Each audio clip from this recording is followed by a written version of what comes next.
অসংখ্য ব্যক্তিকে গুম, খুন ও বিচার বহির্ভূত হত্যাকাণ্ডের সাথে জড়িত রয়েছেন তিনি। তথ্য প্রযুক্তি খাত থেকে হাজার হাজার কোটি টাকা লুট করেছেন জুনায়েদ আহমেদ পলক এবং Sajeeb Wazed Joy syndicate. Singapore, Malaysia এবং আমেরিকায় সম্পদের পাহাড় গড়েছেন পলকের স্ত্রী কণিকা।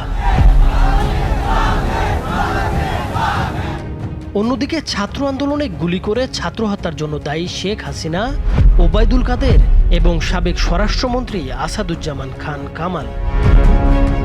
শেখ হাসিনা সরকারের পতনের পর গ্রেপ্তার হয়ে রিমান্ডে আছেন সাবেক আইসিটি প্রতিমন্ত্রী জুনায়েদ আহমেদ পলক, সাবেক আইনমন্ত্রী আনিসুল হক, শেখ হাসিনার উপদেষ্টা সালমান এফ রহমান এবং সাবেক সেনা কর্মকর্তা জিয়াউল আহসান সহ আরও কয়েকজন। রিমান্ডে বেরিয়ে আসছে চাঞ্চল্যকর সব তথ্য। মামলা যে এতগুলো হলো